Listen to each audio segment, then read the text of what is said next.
Welcome back to Queens of the Damned, a horror podcast.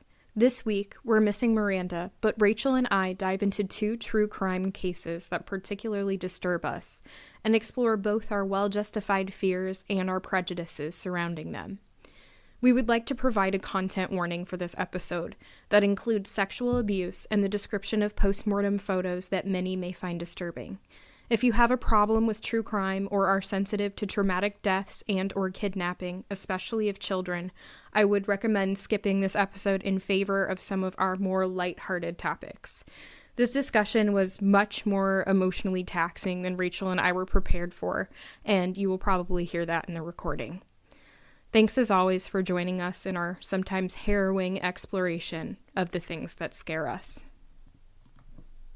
Okay, so for my true crime that scares me, I picked a more recent case. So usually when I do true crime on here, I try and pick things from the Chicagoland area. This is not from Chicago, but it is from Wisconsin, which is relatively close. So I chose a case from last year, which is the Jamie Kloss case. Oh, yeah. Yeah. So Jamie Kloss, she's a 13-year-old girl. She lived in Barron, Wisconsin. She's, by all accounts, a very nice girl, very sweet, kind of shy. She is the only child of James and Denise Kloss. Just kind of a nice, normal family. Both of her parents worked at the Jenny O turkey plant, which is the largest employer in Barron, Wisconsin. By all accounts, they didn't have any issues with anyone. But then on October 16th, 2018, law enforcement received a 911 call from the Kloss home at approximately 1 a.m. The call came from a cell phone inside the home. No one spoke directly to the dispatcher, though noise could be heard in the background before the call was disconnected. The dispatcher attempted to call back several times, but got no answer. At 1:03 a.m., the dispatcher called for Barron Police and emergency medical services to be sent to the home. At 1:04 a.m., the police arrived, so they arrived very quickly, and they advised the dispatcher that there was a deceased male in the entryway of the home.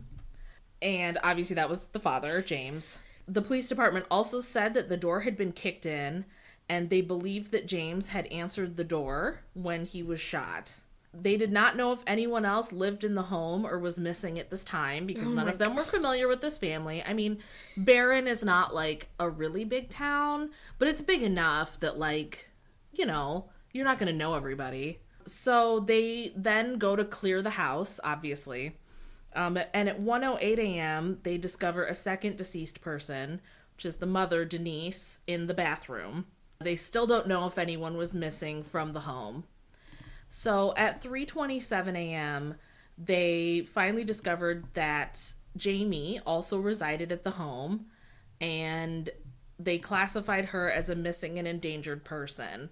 Now, some armchair detectives are like, why did it take 2.5 hours? But, you know, first of all, they didn't know the family. They had no idea if Jamie lived there full time. Was she at a friend's house? Was she at a relative's house? You know, they had to check around. They did not know if she was home when her parents were killed. So that does take some time, right? Mm-hmm. So at 1:49 p.m. that afternoon, they released an Amber Alert, and Sheriff Chris Fitzgerald held a press conference. He said that Jamie was not a suspect in her parents' murders, which he never gave a reason for them clearing her immediately. So I know that a lot of people were very suspicious because it seemed kind of odd that he would just automatically come out and say, we know she didn't have anything to do with it. Is it just that demographically it's not likely that she killed her parents and ran off at being a 13-year-old girl? Well, but I mean, look at like Gypsy Rose. She met some guy on the internet. Yeah, but that's like, I don't know. I feel like it is statistically less likely that she would be the one to kill her parents at such a young age. It is, but it's also statistically more likely that they would be killed by someone they know. Okay. So that would put her in... You know, and it certainly is not... I mean, it's not... I'm not going to say that it's common for children to kill their parents, but it's also not completely unheard of, right? We all probably can think of a couple of cases off the top of our heads where children have killed their parents. Yeah, yeah. So the sheriff also stated that they had no suspects and they were not sure of what occurred in the house yet beyond both victims being shot. He said that the area had been searched with drones and infrared cameras, but no trace of Jamie had been found. So the next day, on the 17th, the Miami Police Department said that there had been a possible sighting of Jamie in a black Ford Explorer with Wisconsin plates. I believe it was at a gas station. And it sent the media and Twitter and Reddit into a total frenzy, but they actually ended up finding the car, and it was not her. It did look like her, but it was not her. So that afternoon, the sheriff held another press conference, and he said that the last time Jamie and her mother were seen was the day before they were killed, October 15th, at a family party. Jamie's father was at work at the time, which is why he wasn't there. Nothing unusual occurred at the party, and both Jamie and Denise were in good spirits. And in addition, nothing unusual occurred with James at work that day. On the 18th of October, the Barron Police Department and over 100 volunteers searched a 14-mile radius along Highway 8, which is where the Claus family home was located. What state was this in again? Wisconsin. Wisconsin, yes, you told me. And this was kind of a rural area. You know, obviously they lived on, their street was Highway 8, so that gives you a good idea that they lived kind of out in the boonies. And they searched for basically any evidence. They found nothing. Then the next day on the 19th, Sheriff Fitzgerald held another press conference. He said that one of the neighbors of the Clauses heard 2 gunshots the night of the murder, but didn't really think anything of it because A, there was a lot of hunting in this area. Yeah. And B, they have problems with coyotes, and like everybody owns a gun. For people who aren't from the Midwest, in a lot of towns, everybody owns a shotgun. Well, especially in rural areas. Exactly. Like, I grew up basically in a forest preserve. Exactly. And you would hear, especially in the fall, all the gunshots. It never was a cause for concern. Right. Ever. Yeah, it was hunting season. So, and so again, the neighbors heard the shots, but they didn't think anything of it. They thought maybe someone had spotted a coyote in their yard and they were shooting at it. Maybe someone was out hunting. They didn't know. The sheriff also said that they were looking for 2 vehicles of interest, a red or orange Dodge Challenger and a black Ford Edge or Acura MDX, which is like an SUV. He also said that no additional leads had developed. He confirmed that neither Denise nor James had any issues or incidents at work or with their coworkers. He also confirmed that Jamie had no known social media accounts. So they had not a lot to go on there. Yes. So a few days later on the 23rd, there was a civilian search with over 2,000 volunteers, which turned up nothing again. And then basically after that, the trail went completely cold. Hormel, which is the parent company of Jenny O, offered a $25,000 reward for information, but nothing substantial or helpful came to light at all. And at this point, the police department and FBI had no suspects, no evidence, no leads, nothing. So on January 10th, 2019, so this is almost 3 months after the murder and Jamie going missing, a woman named Jean Nutter, who was actually a social worker, which turns out to be a great thing, was walking her dog in Gordon, Wisconsin, which is about 60 miles south of Barron. She is just walking along, and all of a sudden this girl comes running towards her, and this girl has matted hair, and it's freezing cold. It's January in Wisconsin. This girl's wearing leggings and a t-shirt, and the clothes don't fit her correctly. She's wearing shoes on the wrong feet, and she runs up to this woman, and she says, "I'm Jamie Claus. I don't know where I am. Please help me. I want to go home." So luckily, because this woman was a social worker, she immediately believed her and grabbed her hand and ran with her to a neighbor's house. And they're banging on the door. And the door was answered by Peter and Kristen Kasinkas, I think is how you pronounce her last name. And Jean Nutter immediately pushed the girl inside and said, "This is Jamie Kloss, call 911." So the social worker had known about Jamie Kloss. Oh, everybody knew. I mean, it was knew. in People magazine. I mean, I knew about it while it was happening. Right, sure. I mean, it was national news. I mean, she's a cute, blonde, white girl. Of course. And these were devastating circumstances. I mean, and there's no evidence. That was the other big thing, is there was nothing. Yeah. You know? So, yeah, this was definitely national news, and everyone in the local area would have known who she was. So, while they were waiting for the police to arrive, Jamie was able to tell the couple and Jean that her abductor's name was Jake Patterson, what make, model, and car he drove, which, by the way, was neither of the cars that the police department was looking for. He drove not even close. No, he drove a maroon. I don't even know what it was. I think it's was like a Buick or a Chevy, but definitely not a Challenger, an MDX, which are very nice cars. And she knew that she had come from a nearby house, but she wasn't sure where. She also told them that she didn't know her abductor prior to him kidnapping her. So the Gordon Police Department arrived a short time later at 4:45 and immediately removed Jamie from the area for her safety. They were obviously afraid that this guy would come back for her. And based on the description that she was able to give of the suspect in his car, police pulled him over less than 15 minutes later. And after he was stopped, Patterson stepped out of the car and said, "I did it." And obviously was immediately arrested. Jamie was admitted to the hospital overnight and then released into her aunt's custody. And there's a very nice picture. She was reunited with her dog, who was I believe I haven't seen that picture. I want to say that that Patterson had locked the dog in the basement, or he'd locked the dog somewhere. I mean, it was like a little ankle biter, but like those dogs can be mean. Yeah. Those dogs will protect their humans. And then Hormel, Jenny O's parent company, which had offered the $25,000 reward, said that they would be giving it to Jamie directly for rescuing herself. Yes. Yes. So, after he was arrested, Jake Patterson confessed everything to police. He had no criminal history and no prior contact with the Kloss family.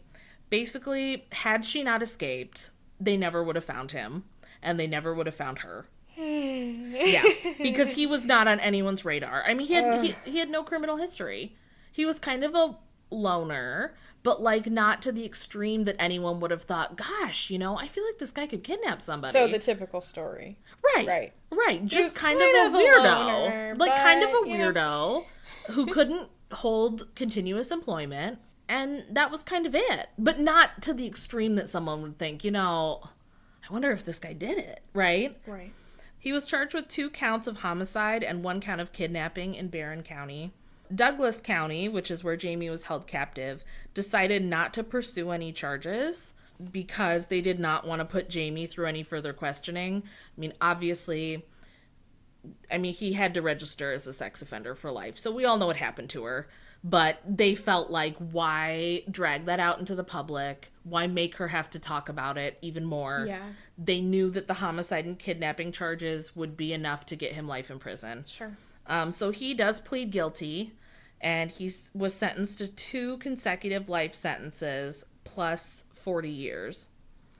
So he obviously had to give a full accounting of his crime when you plead guilty. So Patterson said that he prepared to kidnap Jamie by shaving his head and face in order to leave no hairs at the scene. He took a shotgun from his father's house and made sure to wipe down all the shells before loading them, so he left no fingerprints. He switched out his car license plate and bought a ski mask from Walmart. He drove twice to Jamie's house, but saw cars in the driveway or lights on inside and decided not to go through with it. The night that he killed her parents, when he arrived at the house, he knocked on the door, and when James answered, he immediately shot him. Patterson then moved upstairs where he found Jamie and her mother hiding in a bathtub. He forced Denise to cover Jamie's mouth with black tape and then shot her in front of her daughter. He tied Jamie up with the tape and forced her into the trunk of his car. He was only in the house for a total of 4 minutes. 4 minutes is all that it took to murder 2 people and take this little girl. He said that he saw police cars speeding by him about 30 seconds after he had driven away from the house, and he slowed down for them like you're supposed to. But obviously, I mean, the police were racing to this house, you know. They have no idea what they're going to walk into. And why would, all they know is that someone called 911, right? The dispatcher didn't hear gunshots. They didn't hear anything. You know, as it turns out, obviously, it was the mother who had called 911 from the bathroom, but they heard him coming, so she didn't want to talk. So Patterson then drove Jamie to his family's cabin in Gordon and forced her to change clothes and then disposed of the clothes she was wearing when she was kidnapped. Jamie said that she spent the next 88 days inside the cabin. She obviously was not allowed to leave at any time. Patterson would have guests over and force Jamie to hide under the bed. Mm-hmm. He would box her in with totes or laundry baskets weighed down with barbells. I forgot about that one. Yeah, so that were so heavy, so she couldn't move lift them. It up. Yeah.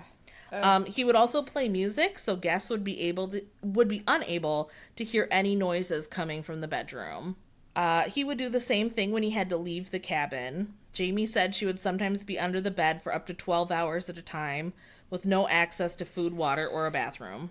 Patterson and Jamie said that when she wasn't under the bed, they would play board games, watch TV, talk, or cook.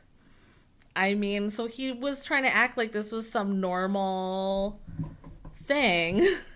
Like, we're just hanging out, you know, where clearly it wasn't. But obviously, I mean, she went along with it and played the board games because this girl is clearly very smart and knew that she didn't want to piss him off.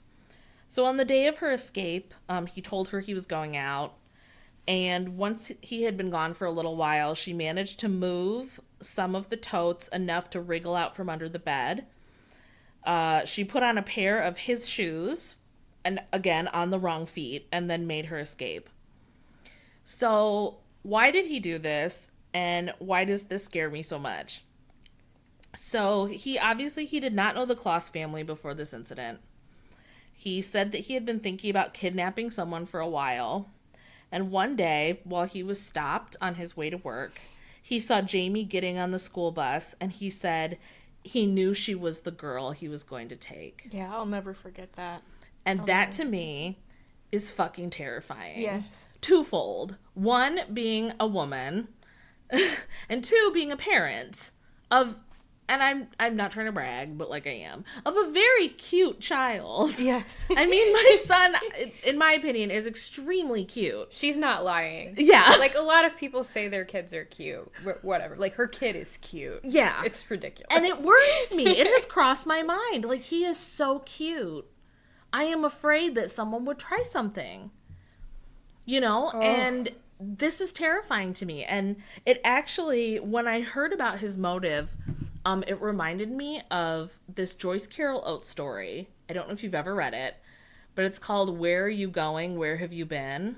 Yes, I've heard of it. Yes. I don't know if I've read it, but I... Well, I mean, I guess I'll just do vague spoilers for it. Sure, so, that's fine. It's about this 15-year-old girl, and some stuff happens, and then one night she's home alone, her parents have gone out, and this man and his friend show up to the house, and they are trying to kidnap her. And she can't, you know, she's trying to escape. She's trying to call for help. She can't. And she asks him, you know, why are you doing this? And earlier in the story, she had visited, like, a fast food restaurant. And she had walked past him in the parking lot and smiled at him to be polite. And that was it. That was all it took. And that's all that it takes for someone to stalk you. Yeah. Is you look at them and they read a meaning into it. That reminds me of that case where the woman goes into the grocery store with her two boys, I believe, and when she walks past this man and they nod and smile at each other, and then when she comes out and gets the boys in the van, the man's in the back of the van and he tells her to drive, and like it turns out well. It was on one of those like Over My Dead Body show. Yeah. So she like ran him over with her own car, which that's awesome. Good for her. Yeah. Anyway, but it reminded me of that. Where, like, she just walked by him and he decided, you're the one. And you hear about that all the time with stalkers. You know, or it made me think of the show You, or the book You, which I know you didn't like, but where for Beck, It was just this normal, nice interaction that she had with this guy at a bookstore. And, like, yeah, they were kind of a little flirty, but she, like, went about her day and totally forgot about it. But he read so much into it that this meant that they were meant to be together. Ugh. And that's what happens. That's all that it takes. And to me, that is terrifying because there is literally nothing that Jamie or her parents could have done. They didn't even know. Well, no. How do you... Unless you are prepared every day. Right. And that's no way to live. And for, even like, then, something you can't awful really like that be prepared like that every single day. You know, because eventually you have to let your guard down. Yeah, what do? Answer the door with a shotgun every time you answer the door? Right. Never answer the door. I mean, there was nothing they could have done to prevent this. Nothing anyone could have done to prevent this. And to me, that's terrifying. The idea that they were just, oh my God, it reminds me of In Cold Blood, where same thing. They were just going about their day, and these two fucking randos showed up and murdered them all. When you began this story, I thought about In Cold Blood because of the normalcy of the family. They're just any family. Yep. And something like that happens. Yeah. And, you know, I know I've talked about In Cold Blood before, way back in the beginning of the podcast, but that's what scared me so much about that book, was the first chapter is just what they do the day that they die. And then the second chapter is the family friends discovering the bodies. And I read those 2 chapters and put the book down for a full year because I was so upset.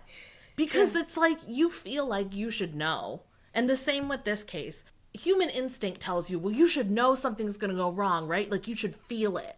But you don't. No. That's not the way life works. You're not really psychic. I mean, you don't. They always tell you, you have to you trust your instincts and all that. And to a certain extent, that works. Right. But there's... no amount of that will prepare you for the time it's going to actually happen. Right, exactly. And what instincts should they have trusted? They had no warning. He just showed up and shot him. I mean, there was nothing. Even if there were signs, it's not their fault. Oh, of course it's not their fault. But I guess what scares me so much is that, one, that he saw her once and knew that she was the one for him. And 2, the idea that this Yahoo, I mean, he does not come across as like the brightest bulb, you know, was able to so quickly and deftly commit this crime that, again, had she not been brave enough to escape, they never would have found her. It would have been like J.C. Dugard, where they found her, like 20 years later? Well, I was thinking of... another thing that's so scary about this is you can name offhand 5 or so more cases just like this. Elizabeth Smart. There was this boy in Michelle Knight and... Gina Torres and...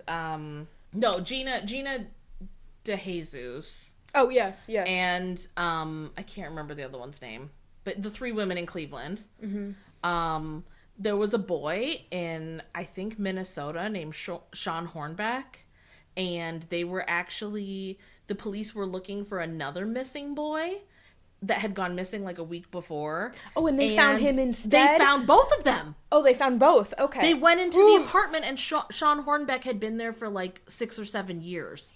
The man had abducted him to like molest him for 6 or 7 years, and then as he started to age up, because he was like 15 or 16 when he was found, he went and got another little boy. And then another terrifying thing is how many people who have been kidnapped are still with their captors. Right. And will probably never be found. We'll never know. They could die of natural causes. And we'd never know that they were so-and-so who's been missing for 20... Oh, no. That's terrifying. That's terrifying that she could have been there for the rest of her life. Or that he could have had her for so long that it was like J.C. Dugard, where she was working at the print shop and she never told anybody who she was because she was so terrified and beaten down that she felt like she couldn't. And the same thing could have happened to this girl, and that's so scary. That's so scary. Ooh. Anyway, that was my pick. I'm gonna have nightmares tonight. Yeah, I know this case pretty well. I've listened to like podcasts and watched YouTube videos on it, and I don't know what to say. When it was happening, I remember. Oh, God. I remember the day they found her coming into work, and all my coworkers and I were like, "Oh my God, they found her! And she's fine." Right? Like when you think they found her, you're like, "Uh-oh, they right. found." But she her got body. out, and thank God ran into this woman who was a social worker who immediately perfect person knew. Yeah. Because that, again, that's the other thing that scares me about this case, is the idea that she could have run into someone who didn't believe her, and he could have shown up. And it always makes me think of, was it Dahmer's victim who escaped? Yes, it was, and ran down the street and found the police 3 officer, black women who, of course, immediately believed him, and the cops gave him back to Dahmer. Yeah, they just laughed. They laughed. And you know how many of those cops got fired? Fucking none of them. 0. So there's another layer of total fear. Yes. Is law enforcement going to help you? First of all, do they have the capability to help you? Because, if you have nothing to go on, you have nothing to go on. Right. Second of all, are there implicit... it's a good thing she was a... white girl. Young white girl. If you look at Dahmer's case, the 3 women who were talking to the police were black. Yeah. And I believe the boy was Southeast Asian, maybe? Like Indonesian, I want to say. And then add something that, like that. add being gay on top of it. Oh, yeah. Yeah. Yeah. Or I believe he was like well, back then they would call them hustlers, but basically like a child prostitute. Right. And so, of course, why would they believe him? Never mind the fact that he had, like, a hole in his skull. It's fine. Yeah, literally, you can run down the street screaming for help with a hole in your head, and if you're a gay sex worker and not white... And found by 3 women who are not white... Witnesses, right? You're screwed. Because those 3 women knew. That's what gets me. They knew immediately, and they were pleading with the cops to take him. No power, of course. Right. Because... Oh, my God. Ooh, I'm so much more worked up right now. I am too. Well, yours had a happy ending, at least. Mine did at least have a happy ending. She's, it's been... Actually, what made me think of doing this case was it has been a year since she was taken. And so, like, people did, like an article about her life 1 year later, and she's living with her aunt, who I guess she was really close with. Yeah. And, she's really just, her whole family's come around her and the whole community, and she seems to be, adjusting as much as possible. Hopefully she's getting some really good therapy. Right. Yeah. Well, I'm about to take us... Yep, you are. Way farther down. So I chose The Boy in the Box, also known as America's Unknown Child. For this, I am extremely indebted to the no longer active YouTuber Kaylee Elise. Have you heard of her? For the bones of this story, I chose her video to, flesh out most of it because she did such a good job. She's kind of like, I can't remember her name, and I love her too. There's another YouTuber who, they do, John and Jane Does and unsolved cases trying to get attention, and she has this really creepy voice when she does it too. So anyway, that's where I got most of this. So this occurred in February 1957 in Philadelphia, Pennsylvania on Susquehanna Road, which was once a rural connecting road with no homes. Scary element number 1. Right. The middle of nowhere. In photographs, it looks much like any rural connecting road in Illinois or Iowa that I drive by or used to drive by at night all the time, everywhere. Anyway. So a boy who has set illegal muskrat traps came to check them when he discovered a large cardboard bassinet box on the side of the road. Though what he saw inside was horrific, he did not report what he found to the police because his muskrat traps obviously were illegal. He didn't want to get in trouble for them. Right. And he's a child, and I could see where... how you process that, right? Well, and I can see where to him, oh my God, but I don't want to get in trouble. Yeah. And that would trump, adults think that way, though, too. Because here we go, a few days later. It's February 24th now, and a college boy named Frederick Benosis, who had come allegedly to spy on women at this neighboring all-girls school, college women. Oh, like he was a peeping college Tom? boy. He was a peeping Tom. Okay, so he's a perv. Yeah. So he finds the box again, and he sees what's inside, but he doesn't report it to the police either, because obviously he's out there. Right. And allegedly there's a third man who saw it, and didn't say anything at all ever. Okay. So a day later, though, Frederick Benosis is feeling guilty, and he finally reports it to the police. What is inside the box is the body of a naked, approximately 6-year-old boy wrapped in a blanket. He was basically stuffed in there like trash. They could not determine how long he had been there because decomposition wasn't as advanced as it normally would have been in the summer, so they thought he could have been there anywhere from like 2 days to 3 weeks. Right. Which is not a great time. I mean, right. You can't Yeah. that down at all. No. So the person could have just walked away and right. you just missed them, or like it could have been a month ago. Yeah. Who knows? So the boy was 3 feet tall and only 30 pounds for a 6-year-old. And like 6-year-old. To give a frame of reference for people who don't understand, my son just turned 2 a month ago, and he is big for his age. He's in the 98th percentile for height and weight, but he's 2.5 feet and he weighs 34 pounds. And he's only 2. This boy was 5 to 6 years old. Yeah. So the boy had bruises everywhere, which the authorities thought had been made before his death. While I was researching this, I found out that a body can bruise post-mortem. I think it can. I've heard that before. Didn't know that. Anyway, so unfortunately, there's more. This is all we know about is what we were able to see. He had 7 noticeable scars. 2 of them were surgical, although he had no vaccination scars. So he had medical attention, but no vaccinations. What year was this? 1957. Okay. And weirdly enough, for how abused he was, his nails were trimmed and his hair had recently been cut. There were shavings of hair on him, like it had been done really hastily. And the skin on his right hand and both of his feet was vasoconstricted. Meaning, I learned this yesterday. Peeled back? No, it was wrinkled, like being submerged in water for a while. Oh, like pruny. That's what they call it, vasoconstriction. Okay. Interesting. I've never heard that. He had a dark liquid in his throat, which they thought could be traces of vomit. The cause of death was blunt force trauma to the head.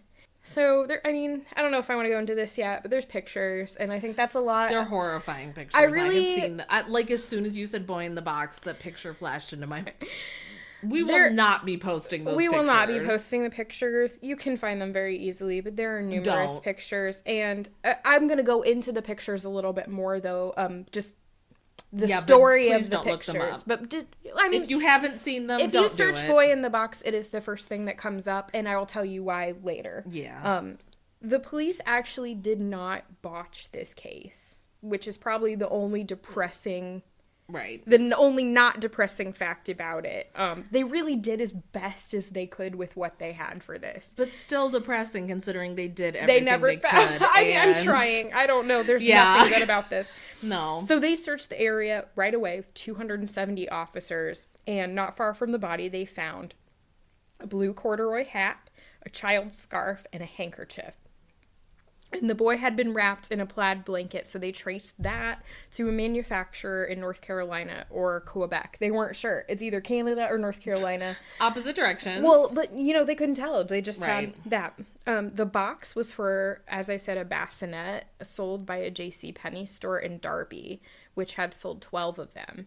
And they contacted, I think, 8 of the buyers, and they said they either had the box still or they had thrown it away long ago. So really... nothing came of it. So this case was really widely known and still is.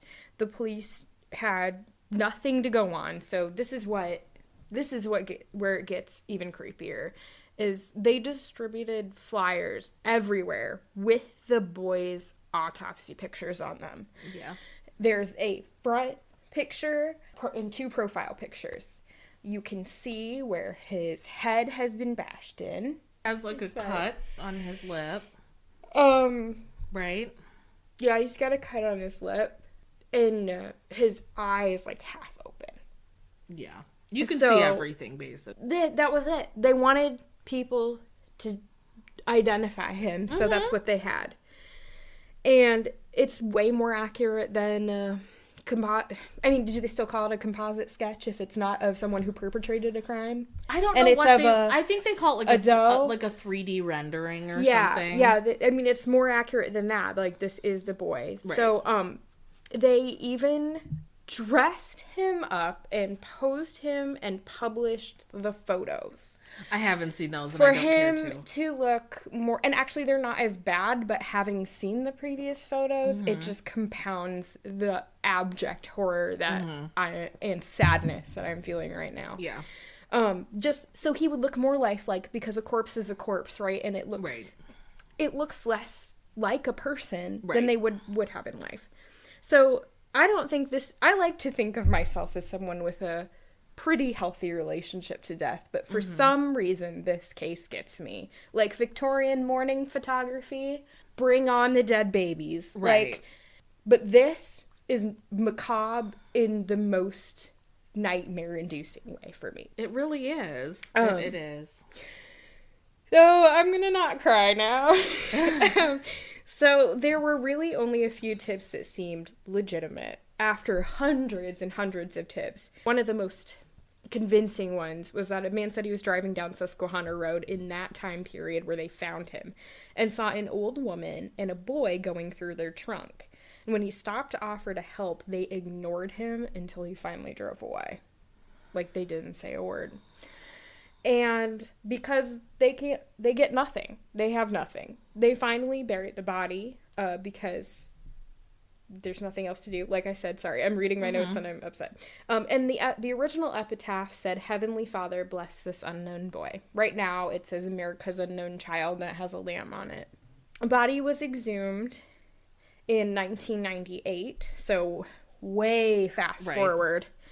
Let's see, math. 40 years? No, 57 to 98. So 41 years. 40 years. Yeah, 41 years. The body was exhumed and DNA was taken, and nothing came of this either.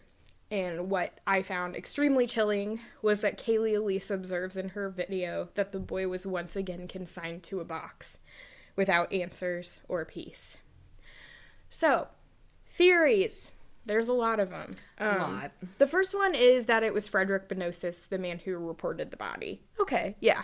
So they questioned him, and he passed a polygraph test. Big whoop. I don't, that means nothing to me. Unless he had a rock-solid alibi, I think this is still very much a possibility. It could have been him. Like, who knows? Maybe he was that big of a weirdo. But I mean, there's more convincing theories out there. Right, because to me, I guess my limited knowledge from college of sexual deviance is that they tend not to go after such a wide swath of people. So he would not have been into college girls and little boys. Well, maybe he said he was out there for that because it was normal. See, but quote unquote normal. See, but that's where you would need to know more about him had he been caught peeping before. Right, yeah. Because if he'd been caught peeping before, well, But again, But then why go twice and then report it to the police? I mean, that to me makes no sense. And where would a single guy like that get the bassinet box? He didn't go twice. He only went once. And then he decided a day later to report it. Right. So he found it, went away, didn't come back, called the police. But the body had been seen before that, right? Yeah, by another little boy. Yeah. Yeah, and perhaps another man. Right. Yeah. I don't know. Because then I start to think I assume he was college-aged if he was peeping on college-age girls. Yes, he was 26. Why would he have a bassinet in a bassinet box? I mean, it could really, the funny thing is, because you bought the box doesn't mean you're the person, right? The box could have been thrown away and he could have used it. Sure. Sure. But I also feel like, what are the chances of only 12 of those being sold? And he stumbles upon the box for one of them.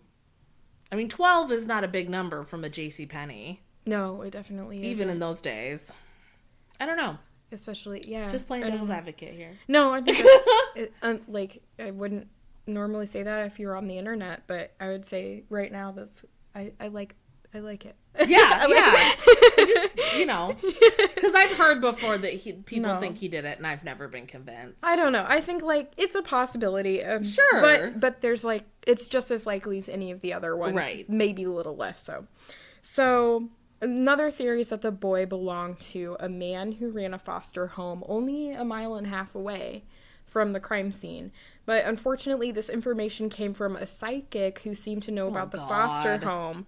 She knew about the foster home without being prompted and could lead a detective from the crime scene to the foster home, allegedly without knowing, about either beforehand. The detective, but actually he was also a medical examiner. He's the one who got, like, obsessed with this case and poured his own money into it and everything. Right, yeah. His name was Remington. He found a similar bassinet to the one whose box this belonged to, as well as a similar blanket to the one the boy was wrapped in that foster home. Mm-hmm. So, yeah. They eventually dropped this, though, because DNA testing couldn't find a link to the people they thought were the parents, which was the owner of the foster home and I think his stepsister or something crazy, stepdaughter or something crazy like that. But even if he wasn't born to them, I could say he could be, like, an undocumented child who was somehow given to them because they were foster, you know. Maybe. In the 50s, like, it's a lot more likely in the 50s. Yeah, but then I still feel like somebody, again, I don't know a lot about the foster system in the 50s. If someone knows anything about it, please correct me. But I feel like social services still would have done checks on that family. And if there was some random kid living there, you would think that the social worker would have remembered, hey, this looks like that little boy that I saw at such and such house. Right? Okay. And you don't know how common the blanket was. I mean, if this was a popular style of bassinet. Like a plaid. I have a plaid blanket. Everybody has a plaid blanket. Mm-hmm. But because it wasn't the same bassinet, right? It was just it was like a similar style. Okay, so in her video, she just said a similar bassinet to the one. So it was like a similar style, but not the same. Yeah. Because you'd think if it was the same, she would have said the same. Yeah. Yeah, you're right. Because, again, I mean, maybe that was a popular style of bassinet at that time. You don't know. Plus, I mean, fuck psychics, I'm sorry, that get involved in abduction cases. You know, again, we were talking about those women from Cleveland. There was this famous psychic, Sylvia... Brown? No? Sylvia Brown is a metaphysical writer. Sylvia something. I think her name was Sylvia. Anyway, she was on, I want to say, like, Sally Jesse Raphael, and she told Gina DeJesus, she told her mother that she was dead, and her mother died before she was found. So her mother died believing that her daughter was dead, and she wasn't. That's not okay. And that's so fucking fucked up. And I just, psychics, not that I'm saying I don't believe some people are psychic, I do, but I think that psychics who get involved in police cases 99% of the time are charlatans and attention whores, and it really grosses me out. So the grimmest, and I think probably most likely theory, is that the boy was sex trafficked to a family. So there's a guy who said that he rented an apartment to a man who sold his son not around that time, but several years earlier. Mm-hmm. And in 1989, a woman who was only identified as M, I've seen Martha as well, probably contrived name, tells her psychiatrist that when she was a child in Pennsylvania, her mother bought a boy. They named the boy Jonathan, and he was mute, and they kept him in the basement, hidden from the world. The boy threw up baked beans in the bathtub while the mother was trying to bathe him, and she became infuriated and beat him to death. She cut his nails and hair to prevent his identification and made her 10-year-old daughter help her get rid of the body.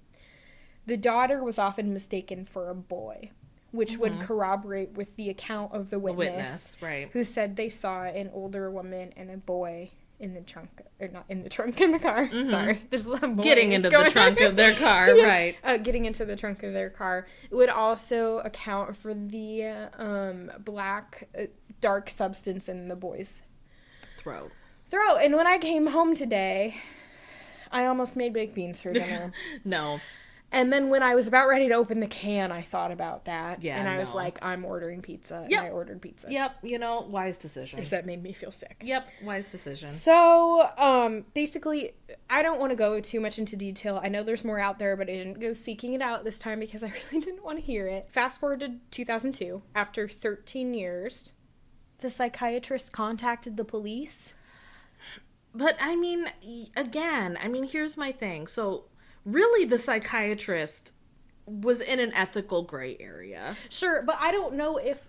Okay, so it took 13 years for her to consent to the psychiatrist? Yes, and probably. Okay, that makes sense. Because no one was currently in physical danger. Obviously, she said the boy is dead. I assume by this point the mother was deceased as well. Probably, yeah. And, again... Definitely in 2002, if she was doing that in 57. Right. And if she was described as an older woman in 57, she's probably long since dead. But, and again, you don't know this woman's mental history. Maybe the psychiatrist had reason for a long time to doubt her story. So I was about ready to get into that. Mm-hmm. But this is what's shitty. So the police aren't sure because the witness has mental health issues which are undisclosed. And they found nothing in the basement when they went back to the home. Now, after that... Right. Long. Why would you... Yeah. Now you're just looking for excuses to discredit someone who's mentally ill. But neighbors corroborated that the story was fake and that basically the account of the boy was just part of M's... I'm not a psychiatrist, but I'm going to say psychosis or whatever sort of delusion she's having. Part of her delusion. We need Miranda here. We really do. So, and we still don't know who the boy in the box is, basically. Yep. So why this scares me? I think this is obvious, but a lot, like I said, a lot of it's the photos. It's terrifying. And when you look at the photos, there's one of him with half of an eye open, and one they had propped both of his eyes open. Yes. And it is like he is looking at you and saying, something terrible has happened to me and no one has figured it out and you need to help me. Yeah. So, there are also urban legends that sprung up around this case. I found an article that said that a musician named Nina Keith grew up in the Fox Chase area of Pennsylvania and, quote, it was spoken about with the same levity as Santa Claus when I was a child. Don't go into the woods down the block. That's where the boy in the box is. So I'm having kind of a moral dilemma here because murder victims shouldn't be scary. Right. They've had something terrible happen to them. Right. This little boy clearly suffered his entire life. Yeah.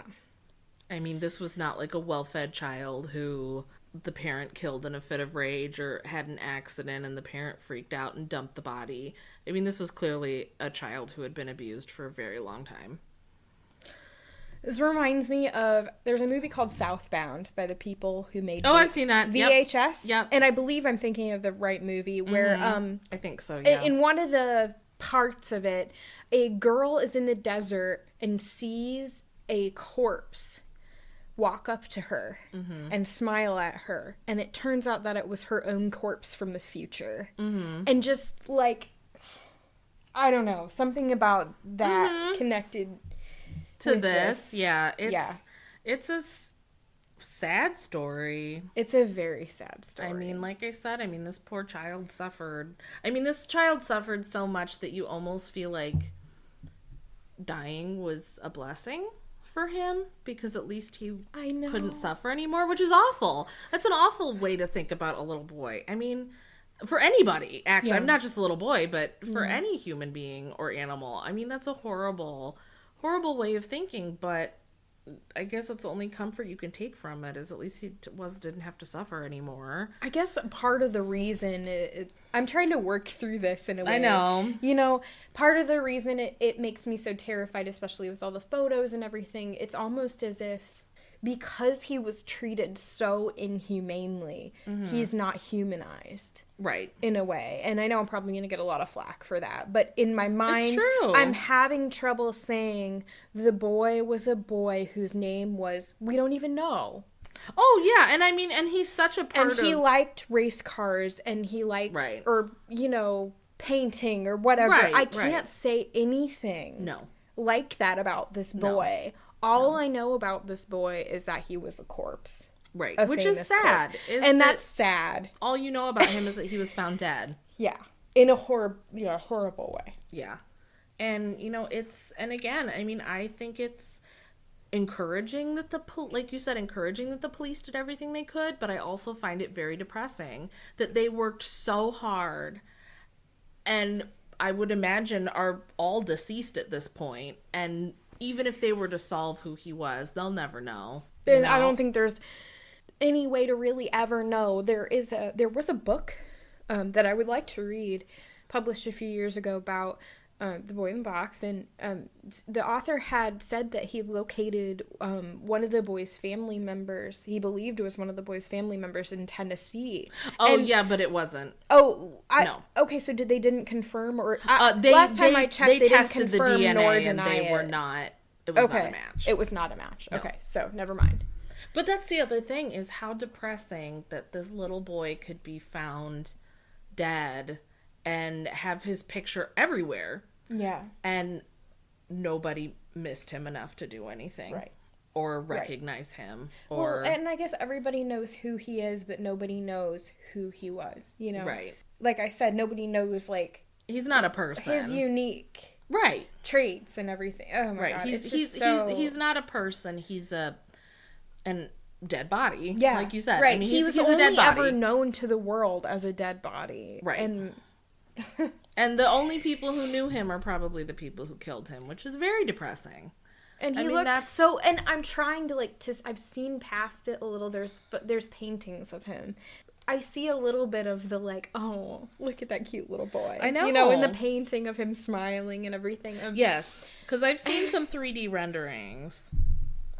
I was trying to look and see if I could find... There's one of him smiling, and he's wearing a little flat shirt and everything, and, you know. Yeah. And another thing is, you know, that he's clothed, and... Couldn't they upload his DNA to, Ancestry.com? Like, the way they caught the Golden State Killer, they would have to approve another exhumation. And they would have to do a mouth swab. So basically... Which clearly they cannot do a mouth swab, because he's been dead for 50 years, 60 years. Well... Plus, at this point, I mean, I feel like the bones would be so degraded. Oh, no. You could get bones. You could get DNA from that. Yeah. He was basically... I'm not, a professional, obviously, but he had the best conditions to be able to get that DNA if he was... No matter whether he was dead for 2 days or 3 weeks, he was preserved. Yeah. Because of the cold. And... Then he was taken and given the proper funerary services and buried. And then exhumed, carefully handled, reburied. So if they could get DNA from any victim that old, they would be able to get it from him. I think. Yeah. Another thing is, I had read somewhere that they have to have a strong enough case to believe that this person is related to the boy in the box to exhume him. So they can't do it the other way around. You can't just dig somebody up. I mean, a judge has to approve it.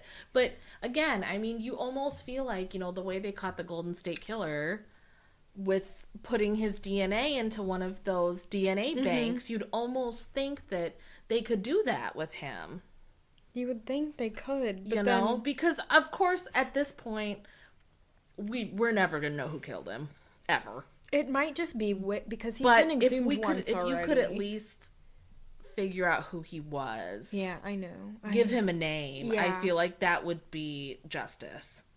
Because they obviously did everything they could to erase his humanity. And obviously, I mean, I kind of wonder if maybe he would have had longer hair if they cut his hair in a rush. There was another speculation that the boy had been raised as a girl. And the haircut was a very hasty attempt to hide the identity. He had been gone seen, outside as maybe a girl? had been seen about as a girl.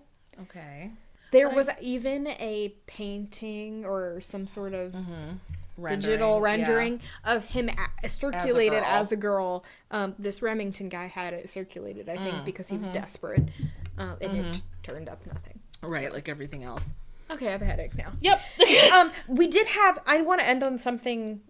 just that isn't this. Yep. Like, whatever, anything else. Anything. But remember last episode we talked about The Shape of Water, and we talked about whether or not the ASL in it was... Oh, yeah, accurate. Accurate. Well, I contacted an acquaintance who... I don't know what she does specifically for a living, but she knows a lot about this, and she's like a hearing ally, and she wants you to know she's just a hearing ally. She doesn't use ASL every day in her life. She's seen bits and pieces of the movie, and it's okay signing, but it's just not what a native signer would do. It's very simple. At least that's the opinion she says she's seen from native signers. And she said that there's this video by Niall DeMarco on YouTube called Representation Matters, Why Deaf Actors Should Play Deaf Characters. He kind of goes over that and vis-a-vis casting hearing people in roles that are deaf or people who sign. She did say, and we had brought this up in the episode, in the end it's comparable to an English speaker who doesn't speak French performing in French. So you can learn the words and the signs phonetically, but there's going to be something missing if you don't actually know the language. Right, exactly. So that makes sense. So it does make sense. And that's not, I guess, as bad as I had thought when you first brought it up, that people were saying her signing was atrocious. I guess I pictured it as almost like she wasn't signing in parts of it and was just doing like making shit up, hand signals, and that would be undeniably when bad. you said that was the first thing that came to mind, is like she was like signing nonsense words, right? But to know that she was signing the dialogue, but just in a very simple way, is a little bit better than what I was picturing, I guess. I think she also said there's many different ways to sign as there well. There are multiple ways to sign. Yeah. But, the one thing I do know about sign language is that it's different than spoken language. They cut out a lot of words. One of my clients is deaf. And when she emails me, her sentences, first of all, she never uses punctuation. Okay. Because you don't use punctuation when you're signing. Right, okay. And second of all, she will leave random words out. And it's because when she's signing, she will leave those words out, but it still gets her point across to the interpreter. Okay. And the interpreter can still interpret what she's saying. I see, okay. So, it's interesting. So, I don't know. I'd like to speak to someone who actually, is fluent in sign language, to find out what they know about it. I would like to learn it eventually. Oh my god, I'd love to learn sign language. I'm trying to get my work to pay for me to learn it. I know one of the librarians that I work with is wanting to learn it now because she's noticed an increase in deaf patrons or patrons who use it for whatever, I don't know, reason. And she's like, I want to be able to give them the same kind of service, the equal kind of service that they're getting, instead of just writing messages back and forth, right? That that other people are getting. And eventually, hopefully, when I become a librarian, I would like to learn that too, because I think it's super important to be able to communicate. It is. It really is. And it is awkward. If I meet with my client and we don't have an interpreter, I am just typing on my phone, right? And she just replies on her phone, but we make it work. But I would love to learn sign language. Right, so you can have a conversation with that person the way they would have a conversation. Or at least be able to get, even if I wasn't fluent, at least be able to get my point across. Sure. And figure out what she's saying without sitting there and typing out a paragraph. Yeah. We wanted to come back to a better place here. I think we've stepped up a notch, but... I know, I'm trying to think of something positive to end this on. I don't know. At the end of... I'm seeing Dr. Sleep tomorrow. That is so positive. Or Friday. I'm sorry, Friday. I'm so fucking excited. I wish tomorrow was Friday. I am pumped. To see it. I want to read the book first, but I'm not going to rush to read the book because I have so many to read by Stephen King. The book is so... I cried at the end. Oh, really? I was at the book rack when I finished it. One of your, The Shining is my ultimate horror book. It's my ultimate Stephen King, my ultimate horror. Well, it's good that it was a fitting sequel for you because, a lot of times when that happens... Was it as scary as The Shining? Absolutely not. I don't know if Stephen King... This is probably going to sound bad. I don't know if he can be as scary as he was in the Shining days anymore. I don't know if he has ever scared me since his books from, like, the 80s and 90s, but he's writing in a more emotional place now. That's another...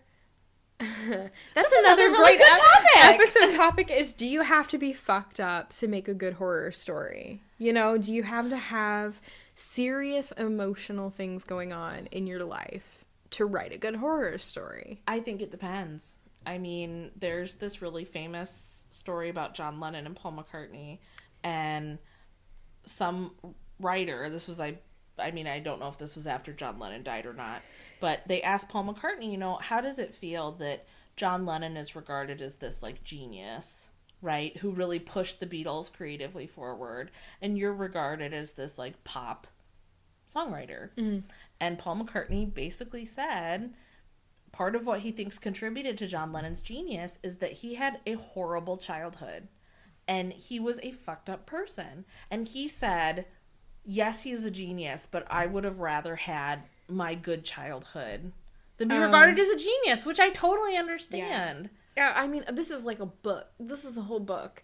Guys, this is another I've read topic so for the many podcast. things. It doesn't matter. We can talk about this shit because people still haven't forgotten the horrible things we've said. Exactly. We're trying to think of happy things. So now we're talking about mind. people having drug addictions, and it's not happening. Well, I was just going to say, I've read so much about Sylvia Plath, and people just tear her apart like sharks, you know. Did she have to be this way to be as good as she was? Or, like, is her being as good as she was not related at all to how messed up her life was, or her inner world was? And then Keats is the same thing. And then there's Elizabeth Gilbert over here going, you don't have to be fucked up to be a good creative person. Right. And part of me going, yes, I want to believe that. And then the other part of me going, I don't think that's true. See, I don't know, because, I mean, when I think about it, well, I just read all of Paul Tremblay's books, and by all accounts, he seems like a pretty normal dude. I mean, I don't think as far as the publishing world is letting out to you, like, you know? Guillermo del Toro. He seems like a pretty normal dude. So, I don't know. I mean, that's a good question. I don't think so, because I have loved what Stephen King has been putting out since he quit doing drugs. I'm trying to think of, like, the most recent one I've read, which is probably written in the early 2000s. Honestly, I'm trying to do his old stuff before I do his new stuff. See, and I'm reading them as they come out, because one day... No, we're doing the same thing. We're doing different things for the same purpose. We are. Oh, you're saving the new ones for one day when he's gone to the like writer's farm in the sky. Yeah. Yeah. And that's the same thing. I'm going to go back and read all the old ones that I've never read someday when I will have new to me Stephen King books. And the old ones will still be new to me because I haven't read them. Brand new. But it's like the 80s again. What? But, I mean, The Institute I just read, and that is, like, I think the best thing that he has written in years. Ooh. I mean, good. I loved it. I read 300 pages in one day, sitting at work. And it was great. But I really liked The Outsider. I loved the Mr. Mercedes trilogy, which is unlike other things that he's done, because they're almost like murder mysteries. I mean, they're like thriller. I have it sitting here on my shelf. The first one. Good. Still haven't read it, because guess what? It's a newer one. But I like that, especially ever since he had his accident, he's done different things, and I like that. I like that he's we always come back out. to Stephen King. We do. I love it. It's like a theme. I'm so glad. We do. But I mean, look at Joe Hill. Yes, I think he has some lingering daddy issues, but he and his dad seem to be in a great place. They just did a joint event, and he said it was like the best thing he'd ever done because his dad is so great. And he doesn't come across as an overly fucked up person. You know, I don't think horror means you're fucked up. No. Because then I would have to say, I'm fucked up. And I'm not. I'm perfect. I'm kind of fucked up, sure, but no more fucked up than other people. Yeah. I'm just trying to normalize a thing that should be normalized. Mm-hmm. Like, it is a way of exploring parts of the human condition that do not go away if you ignore them. Right. And for me, horror has always been like different strokes for different folks, because some people love the adrenaline rush of getting scared. Right. And some people don't. My mom, absolutely not. Because she can picture it happening to her. Everyone can, though. Oh, I don't. That's what's happening in your brain, though. Your brain literally can't tell the difference between it happening to someone else and it happening to you, even though you think that you're thinking it's someone else. I don't get scared. You're like, I don't care. Actually, it was so funny. Have you ever read We Need to Talk About Kevin? No, but I haven't. Oh my god, it's so good. It's another fucked up book, guys. Another fucked up book recommendation. We Need to Talk About Kevin. But she mentions that Kevin is not disturbed by these extremely disturbing movies. And I remember my mom and I were reading it together because we were in a book club. And she was saying, like, well, can't you imagine that happening to you? I'm like, not really. She's like, okay. Sometimes that happens to me, and I think really. most of it's either when it's something happening to a woman that's uniquely a woman's issue, or it's something physical. Like, oh, what if someone peeled your fingernails off? I would be like, yeah, I can feel that right now. But that's me. I'm squeamish that way with gore. I don't know. I've never felt that sensation. Like, I can imagine it happening to me. I can be scared that it would happen to me. But, like, for example, some true crime cases, I can think, oh my gosh, wouldn't that be scary if that happened to me? Mm-hmm. But I don't know that I can picture it happening to me. Especially with fiction. Like, when I said that about peeling the fingernails off, I felt my fingernail beds just, like, tingling. Because I don't know. I guess I'm more likely to insert myself in things that are very sad.